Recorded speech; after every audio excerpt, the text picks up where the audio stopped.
Bonjour à tous, la place du village aujourd'hui dans l'ouest du département de la Haute-Savoie pour découvrir une commune qu'on traverse souvent, ça n'arrête pas forcément et vous verrez pourtant qu'il y a plein de choses à voir et à vivre. Nous sommes à Frangy, à mes côtés, monsieur le maire, bonjour. Bonjour. Dans la salle du conseil. Dans la salle du conseil, vous êtes ici dans la salle du conseil où vraiment on fait les mariages, les conseils municipaux et en plus d'autres manifestations parce que vous voyez elle est très jolie, elle a du style et c'est très bien, elle est spacieuse. Et voilà, et on aime les salles de conseil de cette émission puisque c'est là que se prennent les grandes décisions, monsieur le maire. Plus de 2000 habitants à Frangy aujourd'hui. Ben oui, puisqu'il y a quelques années, nous avons entamé un programme de revitalisation de centre-bourg qui s'appelle Frangy Demain. Et pourquoi nous l'avons fait? Parce que nous avons une forte urbanisation qui nous vient d'Annecy et du territoire genevois. Et nous avons voulu, au lieu de la subir, l'anticiper. Et pour cela, nous avons mis en place un grand programme de près de 7 millions d'euros où on a changé tout l'éclairage public, tous les réseaux. On a refait sécuritairement les trottoirs, on a essayé de mettre de la qualité en mettant des parkings, en aménageant des secteurs, tout le secteur central du bourg de Frangy. Donc ça va nous permettre aujourd'hui de vraiment ne pouvoir pas subir cette urbanisation, mais l'appréhender en douceur. Monsieur le maire de Frangy est aussi le premier vice-président de la communauté de communes d'ici. Alors, comment se place au fond Frangy dans ce secteur, ce territoire? Vous aimez beaucoup ce mot ici. Mais Frangy, il est très central, puisqu'il se trouve pas loin d'Annecy, pas loin de Genève. C'est la route du Genevois, puisqu'on a le flux qui est encore traversé par Frangy pour monter au Genevois. Et puis des frontaliers aussi. Et puis des frontaliers, on a énormément de frontaliers, tout passe par ici chez nous. Et puis nous sommes près de 2 aéroports, Cointrin et Saint-Exupéry. Il nous faut 20 minutes pour aller à Cointrin et puis à peine 1 heure pour aller à Saint-Exupéry. Donc ce qui nous donne de grandes facilités et une centralité. Nous sommes à la fois à la campagne, tout proche des centres comme Annecy, Genève, Rumilly, Aix-les-Bains, Lyon, puisqu'il nous faut 1h15 pour aller à Lyon. Donc l'avenir, monsieur le maire de Frangy, on imagine que les gens ayant vu cette émission déjà, connaissant l'endroit, ils voudront habiter ici finalement. Bien, c'est ce qu'on leur souhaite parce qu'on met tout à disposition. Nous avons les écoles. Nous avons inauguré une école élémentaire regroupant une maternelle et une primaire, un collège de 700 places et aujourd'hui c'est quand même extraordinaire. Ça bouge Frangy et aussi grâce à vous, monsieur le maire, puisque vous aimez cette commune et vous aimez la faire changer, la faire rentrer pratiquement dans le 3e millénaire déjà, en tout cas le 21e siècle. Vous avez, et bravo, créé un magnifique festival, rare en France, un festival de reggae. Oui, parce que je suis très attaché à la culture et à la diversité culturelle. Donc j'ai accepté une association qui gère complètement ce festival. Et nous, on est juste simplement collaborateurs, mais on a mis en place ce festival reggae qui a vu de très grandes vedettes comme Alpha Blondy. Absolument, on voit des images d'ailleurs à l'instant faites par Emmanuel Dupré. Il a lieu quand ce festival? Il a lieu toujours la première semaine d'août, donc c'est la première semaine d'août. C'est le temps des festivals, c'est là en principe où on a le meilleur temps. Et c'est une vraie aubaine pour les commerces. Parce que tout du territoire de Frangy et du territoire, parce que quand on a 20 000 personnes pendant 3 jours, c'est énorme, quoi. Alors quand même, au pays des montagnes, et ici en Haute-Savoie, le reggae, ça peut un peu surprendre, hein? Mais ça surprend, chercher une niche pour promotionner Frangy et son territoire. Donc c'est le reggae qui s'est présenté. Alors on a toujours un petit peu peur quand on voit les jeunes du reggae et autres, mais au contraire, c'est la diversité culturelle. Ce sont des jeunes d'une très grande correction. Et pour l'instant, tout s'est tout bien passé. Et moi, je trouve ça formidable parce que c'est la vie d'aujourd'hui, c'est les jeunes dans une société multiculturelle. Et je pense qu'il faut accepter l'idée et il faut leur donner la chance de pouvoir s'exprimer. Et quand on leur donne la chance de pouvoir s'exprimer, on s'aperçoit que ça se passe toujours bien. Alors il y a toujours quelques mécontents, on ne peut pas faire autrement, parce que faire 20 000 personnes en 3 jours dans un tramuros, dans un petit bourg comme Frangy, c'est pas facile. Donc voilà, nous espérons que ça va continuer. Monsieur le maire, très progressiste, avec ce regard bienveillant sur la jeunesse du monde du sport, de la vie associative ou encore culturelle. Oui, bien sûr, il n'y a pas que la culture, il y a aussi le sport, où on a des très grands sportifs. On a eu Pierre-Yves Bian, champion de moto, on a eu Stéphanie Ravoire, on a promotionné pas mal de jeunes, des champions de France de judo. Et même du badminton également. Et même du badminton, parce que notre grande fierté, et je crois que David Banan, qui est le président du badminton, pourrait le dire mieux que moi, on est monté en 3e division et on a tapé des villes comme Annecy, des grandes villes. Et moi, je booste pour la jeunesse sur toute l'acception de son terme, c'est-à-dire tous les projets, il faut encourager les jeunes. Je pense qu'aujourd'hui, dans notre société, on n'encourage pas assez notre jeunesse. Notre jeunesse, on a besoin de leur montrer qu'on a confiance en elle, parce que c'est elle l'avenir. Et si on ne fait pas ça, je pense qu'on passe à côté. Un grand merci, monsieur le maire, de cette interview ici à Frangy. Vous avez compris que le personnage aussi est fort intéressant, avec ce discours sur la jeunesse et l'avenir. Et je ne voudrais pas oublier notre environnement sur Frangy, parce que nous sommes traversés par le Castran. Les us nous longent sur plus d'1,5 km. Oui, on pêche dans les us et on a une association, la pêche, qui est très dynamique et qui veille au grain sur la qualité de l'eau et sur la qualité de notre environnement. Tout ça contribue à que Frangy soit un territoire agréable à vivre. Et je vous invite, d'y vous y arrêter, de venir visiter et pourquoi pas de venir y habiter. Bientôt, nous aurons des logements à disposition suffisamment pour que vous puissiez être heureux à Frangy. Un grand merci, monsieur le maire. Cette présentation de Frangy avec les frangipanes et les frangipans, c'est nos habitants. Enfin, merci à la caméra James Pym, puisque lui est aussi frangipan et il adore cet endroit ici. Merci aussi à Enora et merci à Emmanuel Dupré pour les images qu'on verra dans cette émission.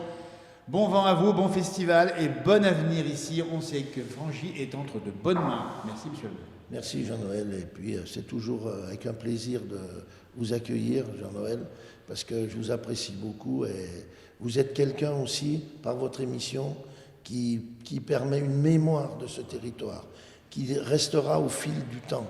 Et cette mémoire, ce sera un vrai trésor pour l'avenir. Voilà, merci. La place du village aujourd'hui, tout en bas, en Haute-Savoie, on est à basse altitude, vous verrez, une belle commune.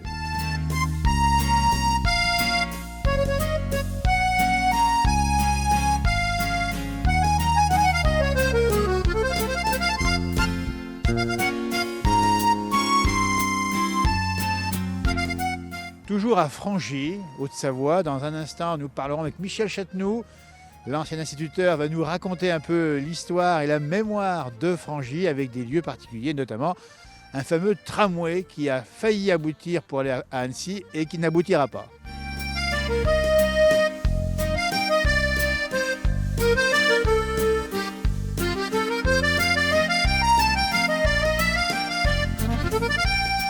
L'histoire de Frangy va nous être contée par quelqu'un qui connaît bien l'endroit, c'est Michel Chatenoux à mes côtés. Michel qui est natif d'ici, hein, Tout à fait, oui. et qui était instituteur longtemps, pas loin d'ici. Voilà, à Chilly. Combien de temps? À Chilly, bien de 62, au retour d'Algérie, jusqu'à ma retraite. Toute la carrière à Chilly. Voilà, toute la carrière à Chilly. À part une année où je suis parti dans la Creuse, au lycée agricole, pour me diriger vers ce qu'on appelle l'enseignement d'itinérant agricole. Et quand je suis revenu, au bout d'1 an, c'était supprimé. Allez, moi ça, on comprend, vous avez compris l'intérêt qu'il a pour l'histoire, parce que les instituteurs, ils connaissent tout sur tout, il y a toutes les matières à enseigner. Ah, tout à fait, oui.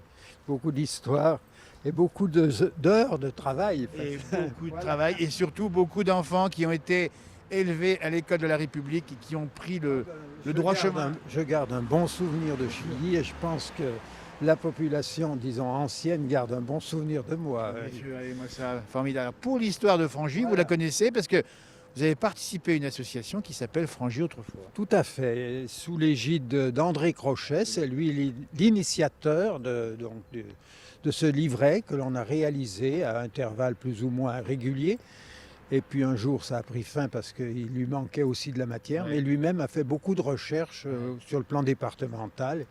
Et puis on a réuni tout ce qu'on avait en souvenirs et puis en photos également. Oui. Et puis une belle page de couverture avec des dessins très sympas. Alors ça, c'est les dessins de, je pense, de la famille Gorlier. Je ne sais plus si c'est Jean-Pierre ou son épouse, mais ce sont eux qui ont réalisé, puisqu'ils avaient une imprimerie sur la Frangy qui continue maintenant. C'est rouge 100 sur la place, là, à côté de la pharmacie. Et là, on va arriver sur un lieu un peu particulier, parce qu'il y a un titre d'une des publications qui s'appelle Un tramway à Frangy. Voilà, tout à fait. Donc c'est un projet qui avait été initié avant la guerre de 1914. Et puis il y a des ouvrages d'art qui avaient été réalisés. Donc il y avait un premier pont sur le Fornant, affluent des Us, à l'entrée de Frangy à l'est. Et puis un deuxième pont au pont des Douates, lorsqu'il y a eu l'élargissement, la route et la rectification, ce pont a été... Et le projet, c'était de relier Frangy à Annecy. Voilà, par la route, on va arriver sur la route du tram. La gare était d'ailleurs située un tout petit peu plus loin. Oui. Donc c'était tout près, et finalement, la guerre est arrivée. Et après la guerre, les bus ont remplacé le tram. Le tram a été remplacé par l'entreprise de cars, principalement l'entreprise Guichard qui était d'ici, et puis assurer le service à Bellegarde, Saint-Julien. À ce moment-là. Mais l'idée était bonne au départ, c'était une bonne idée. Oui, bien sûr, c'était. Jean-Michel, ici à Frangy, le patrimoine qu'on doit voir, il y a quoi, l'église évidemment? L'église qui est dédiée à Saint-Aquilin, oui, il y a de très beaux vitraux qui ont été refaits également. Et puis, il y a aussi un orgue qui nous vient de Sornetan, en Suisse, qui appartenait à un temple protestant. Et puis, c'est un petit peu ma fille qui a été un peu à l'initiative avec le prêtre de l'époque, Paul Munier, qui malheureusement est décédé.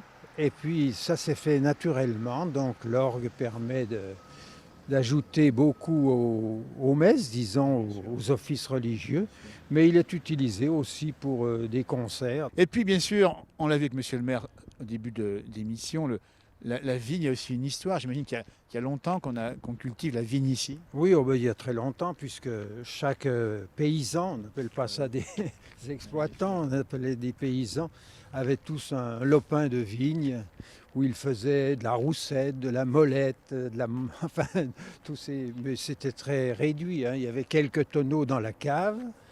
Et puis, ça se buvait pas mal. Hein, j'imagine. Puisque depuis la fruitière où ils portaient le lait jusqu'en haut, il y avait, jusqu'au sortir de Frangy, il y avait, je crois, 15 ou 16 cafés, bars, bistrots, si vous voulez. Ça consommait, vous voyez, c'est comme ça à l'époque. Hein. Imaginez les paysans qui allaient à la fruitière avec leur boy sur le dos. Et on s'arrêtait chez l'un, chez l'autre. Après, ça faisait pas mal de zigzags en arrivant à la maison. C'était un autre temps où on avait encore une tolérance qu'on a moins aujourd'hui. Oui. Alors sur le plan gastronomique, qu'est-ce qu'il y a à voir, à manger ici au fond? Il y a des plats particuliers à Frangy? De très longtemps, il y a eu les truites des Us qui étaient très renommées. Mais bon, la faune piscicole a pas mal disparu. Hein. Puis on a été envahi par les hotus. Les hotus, c'est un poisson qui a disons, le bec en dessous et puis qui se reproduit énormément, puisque une femelle de hotus, ça fait énormément d'œufs. Alors, ils sont remontés les us quand il y a eu la construction du barrage de Bassy. D'accord. Et alors on faisait des pêches électriques, mais on en a prélevé des tonnes de hotus quand j'étais gamin. Et ça se mangeait pas? Si, ça se mangeait, mais il y a beaucoup d'arêtes. Dans le hotu, hein, t'es pas très apprécié ici finalement. Nous, en tant que gamins, on allait dans les us, on se mettait dans le courant comme ça, puis on les ramassait à la main. Alors vous, votre souvenir de ce Frangy, vous qui avez maintenant 80 ans, le Frangy d'autrefois quand vous étiez jeune, gamin, c'était quoi vos souvenirs? Quand on était gamin, toutes les voitures qu'on aperçoit là sur le parking, il n'y en avait pas beaucoup. Hein. Il y avait que le docteur Boucher, qui était le docteur de l'époque, qui en avait une. Et puis, il était appelé ou de jour ou de nuit et il se rendait chez ses patients. Mais bien souvent, il prenait un chauffeur parce qu'une ou deux fois, il s'est endormi au volant et puis il a eu un accident pas trop grave, mais enfin, ça se passait comme ça. Et puis, bon, il y avait, comme toujours, on dit beaucoup plus de neige. On faisait de la luge à ce moment-là. Le ski, Eh oui, on n'en bien parlait sûr, pas bien beaucoup. sûr. Puis sur la route, carrément. En Voilà, il y avait point de circulation. Il y avait que le laitier qui passait avec son traîneau et puis son cheval. Alors, il rouspétait un petit peu parce que ça faisait déraper, ça glissait. Un grand merci, Michel Chatenou, de nous avoir fait partager l'histoire, parce qu'on aime bien justement se rappeler du moment. Petit survol, disons. Oui. Alors, on peut aller plus loin. En feuilletant, on dit bien, ces petits ouvrages. On va les montrer, tiens, à la caméra.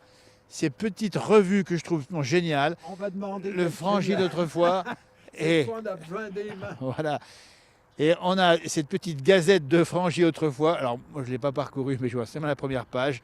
Elle est superbe, avec des photos à l'ancienne, et puis tous vos souvenirs et toute la mémoire des gens qui ont partagé pour la construire. C'est ça, hein? Oui, il y a eu, sous l'égide, j'ai dit tout à l'heure, d'André Crochet. C'est lui qui a lancé cette idée. Et puis, ça a pris racine et on s'est associé avec M. Gorlier, imprimeur, qui a réalisé les dessins. On les trouve où aujourd'hui, pour ceux qui sont intéressés? Regardez-moi ça, c'est Ils formidable. sont à la bibliothèque de France. Bibliothèque de Frangy. Merci Michel. Prenons pas froid, il y a un petit air de bise aujourd'hui pour l'enregistrement, alors qu'on est quand même dans un pays où il y a un microclimat théoriquement. Voilà. Merci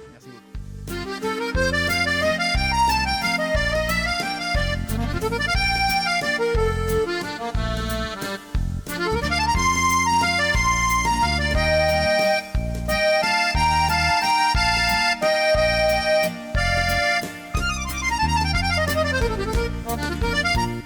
Un lieu de vie incontournable à Frangy, un endroit qu'il faut connaître parce qu'il y a du charme ici, c'est le Café du Centre. Et à mes côtés, j'ai Marthe qui l'a tenu depuis quand même 1957. Oui, Donc quand il y avait des messes autrefois, et il n'y a pas si longtemps que ça, les gens venaient après la messe chez vous. ils viennent encore. Ah, mais bien sûr, tant mieux d'ailleurs, tant mieux. Ça veut dire qu'il y a beaucoup de monde le dimanche matin. Ah oui, jusque maintenant, parce bien que sûr. les gens... Mais Absolument. maintenant, le dimanche, on a du monde. Bien sûr. Et après la messe aussi. Ouais. Alors, qu'est-ce qu'on buvait, Marthe, autrefois? Qu'est-ce que vous serviez à boire comme boisson? J'imagine du vin de la région. C'est du vin de la région. Est-ce que dans ce bistrot-là, il y a eu des fois des gens qui avaient un peu trop bu? Ça arrivait ou pas? Où ça arrivait, oui. Et comment ça se passait avec vous? Mais ça s'est passé qu'on les faisait prendre la porte, et puis c'est tout. Qu'on les redonnait plus à boire. Et pourtant, c'était des clients. Et On imagine l'ambiance ici. Il y a souvent beaucoup de monde dans le bistrot, là. Et, oui, et pourtant, on était combien de cafés à Frangy à ce moment? Justement, combien de cafés à Frangy? Plus d'une quinzaine? 1, 2, 3, 4, 5, 6, Les bistrots de Frangy. 7, Eh, dites donc. 8, oui, il y en a au moins une Et dizaine. voilà, une dizaine de bistrots, alors qu'aujourd'hui, combien de bistrots à Frangy? Avec Frangy, et puis au fond, il y Bien avait la sûr. fruitière. Mais alors, combien de bistrots aujourd'hui à Frangy? Mais dites donc, je crois qu'on n'est plus beaucoup. c'est 1, ça, 2, 3, Ben oui. 4. Alors, comment ça se fait que vous avez résisté, vous êtes resté ici avec maintenant, c'est votre fille qui tient la maison, c'est ça, hein? C'est votre fille qui tient le bistrot aujourd'hui. Oui, oui, oui.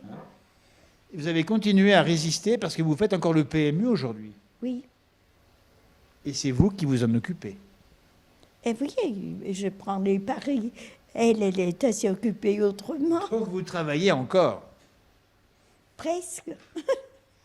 Et est-ce qu'il y a des gagnants au PMU? J'imagine qu'il y a des gagnants ici. Ah oui, Des gros lots. il y en a des... Maintenant, je ne sais pas. Hein. On ne doit pas dire qui c'est qui gagne, on ne doit On rien. va pas dire les noms. On a compris qu'à Frangy, au Café du Centre, vous portez chance à vos clients.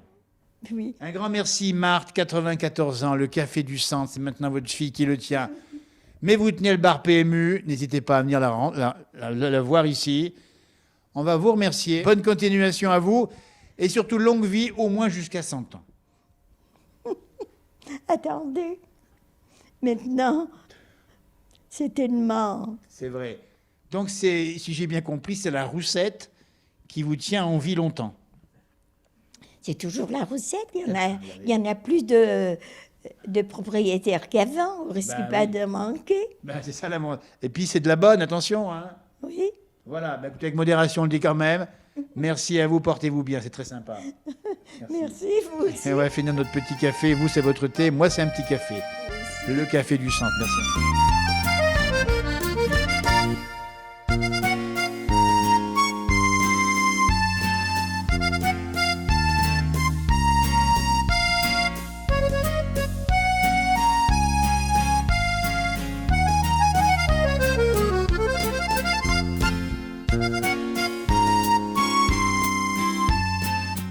Ambiance de Noël à quelques jours de Noël, le marché de Noël à Frangy, en pleine ville. Dans un instant, tiens, on va rencontrer le stand de la Roussette de Frangy. C'est un haut lieu à découvrir impérativement et aussi à déguster.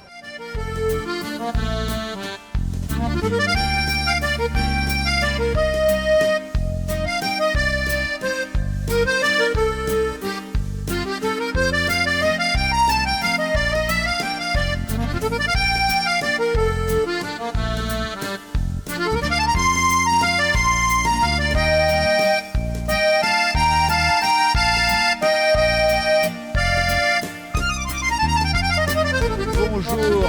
Alors, on est ravis de vous croiser parce qu'on va parler de la Roussette Vincent Courlet. Dites donc, la Roussette, c'est un must ici. Hein. La Roussette, c'est une entité à Frangy. Hein. Donc, on est plusieurs viticulteurs. Ici, on est seulement 3 à être présents, mais autrement, on est 6 voilà, sur Frangy. Absolument. On va expliquer. L'émission est sur Frangy. On a parlé avec monsieur le maire tout à l'heure en début d'émission du terroir. On sait qu'on a une sorte de microclimat ici. Oui, on a vraiment un microclimat, puisque même l'été, ça fait au moins 20 ans qu'on entend les cigales l'été. Ça, c'est important. Et puis, ça veut dire qu'il fait chaud et il y a aussi le terroir, il y a aussi le savoir-faire des hommes et des femmes de la région. Bien sûr, c'est tout un système qui est en route depuis le début de l'appellation, 1973. Et donc, il y a plusieurs familles qui vivent grâce à la Roussette. Voilà, et puis la Roussette servie sur les tables de France et du monde également, c'est ça, non? Alors, on a un viticulteur qui est parmi nous, donc Bruno Lupin, qui exporte aux États-Unis, je crois. Bruno, rapprochez-vous un petit peu, Bruno, on veut savoir, parce qu'on est là pour ça. Frangy exporte ses vins maintenant. Comment on va sur les marchés extérieurs? C'est pas toujours facile? Non, c'est tout des concours de circonstances. En fait, c'est des personnes qui sont venues me voir pour des raisons diverses. Et en fait, voilà, fait depuis plus de 15 ans maintenant que j'exporte dans à peu près 6 pays régulièrement, dont le principal, les États-Unis. Eh bien, écoutez, bravo. Sur le marché américain, vous voyez, les petits jeunes de Frangy ici avec leur vin. Et puis avec vous, il y a Samuel également. L'exploitation est à 2-1J, mais l'appellation, c'est Frangy. Hein. Oui, exactement. En fait, on est sur une commune limitrophe de Frangy, mais on fait principalement de la Roussette de Frangy. Donc là encore, on a dit, on a évolué, le produit a évolué. Aujourd'hui, il y a besoin encore de faire de la communication pour vendre? Il faut en faire tous les jours de la communication, hein, parce que sinon on vous enterre relativement vite. Frangy est une petite appellation dans les vins de Savoie. Et on a déjà beaucoup de mal à se faire connaître, donc la moindre manifestation, on essaie d'être toujours présent pour être représenté. Voilà. Tout ça avec la passion, on le dit bien, parce que c'est des familles qui font ça depuis quand même pas mal de générations. Hein. Oui, de mon côté, ça fait la 5e génération. Et Vincent? Moi, c'est la 2e. Et Bruno? La 4e. Est-ce qu'on peut parler de viticulture un peu raisonnée aussi, non? Tout à fait, hein, on ne le dit pas assez. Mais pour ma part, j'utilise plus d'insecticides depuis fort longtemps. Plus d'anti-pourriture, hein, des traitements qui allaient directement sur les raisins. Ça veut dire peut-être plus de travail, mais aussi un produit encore meilleur pour la santé. Exactement. Déjà, on est les premiers à utiliser ces produits, donc quand on peut éviter de les utiliser, déjà. Et puis après, on essaie quand même tous de respecter l'environnement. Absolument. Eh bien écoutez, on est ravis d'avoir fait cette page viticulture importante à Frangy, la Roussette de Frangy, on a compris, avec des différentes déclinaisons. Cette émission prend fin sur une belle image, la viticulture ici à Frangy. On va devoir trinquer avec quelque chose qui va être bon et chaud, c'est quoi? Alors c'est le vin blanc chaud, c'est assez original. Donc dedans, qu'est-ce qu'on met? On met un peu de cannelle, on met de la badiane, des fruits, donc citron et orange coupés en carrés, un petit peu de roussette et du sucre. Et voilà, et c'est fabuleux. Eh bien écoutez, franchement merci, bravo à Yann Pécou qui a organisé ce marché de Noël, c'est une belle réussite. Hein. Tout à fait, oui, c'est une première, mais ça marche très très fort ce soir. Voilà. La Roussette de Frangy, on la trouve, on dit bien chez vous. On va rappeler juste le nom de vos exploitations. Domaine 5 à 5. Voilà, et à 2 Ingis. Oui, Samuel Nero. Donc la maison Courlet à Frangy. Maison Courlet, vous voyez. Et Lupa, en plein centre de Frangy. Et voilà. Eh ben, écoutez, un grand merci à la caméra. C'était aujourd'hui James Pym. Il est du pays, figurez-vous. Il connaît la Roussette. On va trinquer ensemble. Et on va remercier bien sûr tous ceux qui nous ont reçus cette émission. À demain pour de nouveaux rendez-vous. La page Facebook de la Place Lyonne, n'hésitez pas. Et on va trinquer ensemble à votre santé, à votre avenir, à Frangy et à ceux qui nous regardent. Allez, à tout bientôt. Merci. Merci beaucoup. À Etienne James.